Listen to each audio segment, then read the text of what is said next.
Go-To Meeting. This episode of The Young Turks is brought to you by Go-To Meeting. Online meetings made easy. I know karate.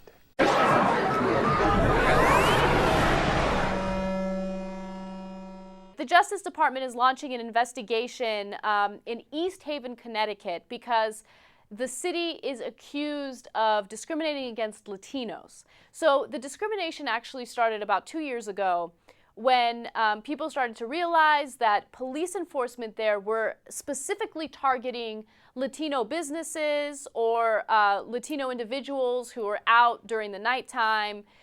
They were basically harassing the Latino community there. And actually, the census found that about 1,900 people of 1,900 Latino individuals have left East Haven, Connecticut because of the harassment and discrimination that's going on over there. So there was actually a probation officer who was a former police officer in East Haven, Connecticut, who is speaking very openly about this. And he says that when police enforcement in the town found out that he was of Puerto Rican descent, they were harassing him. They basically found ways to... There was one business owner that the police enforcement didn't like because he was of Latino descent. And they were trying to find ways to nitpick and find ways to harass him, right? And what they did is one day in front of his business, his 3-year-old son was playing, and they arrested him for saying that he was neglecting his child, for leaving him out alone in front of the store. So there are all these cases happening where basically the police enforcement are targeting Latino residents, and Latino residents are leaving. So it's interesting because you don't hear about that too often in too many cities. You know, it still happens. We still have people like Laura Schlesinger who says, oh, you know, black people have a chip on their shoulder.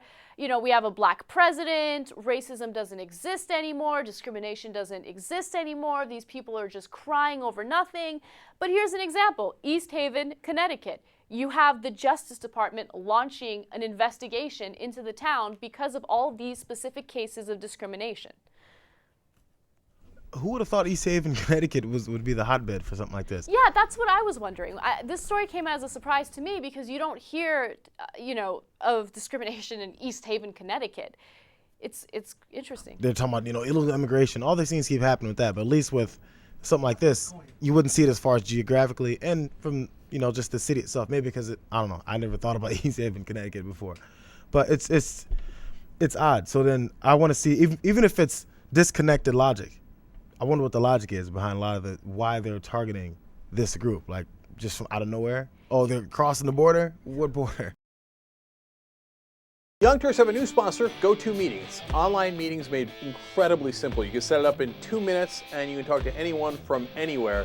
And it's only $49 a month and it's unlimited. You can actually go to gotomeeting.com/Turks and get a 30-day trial. I never heard anybody.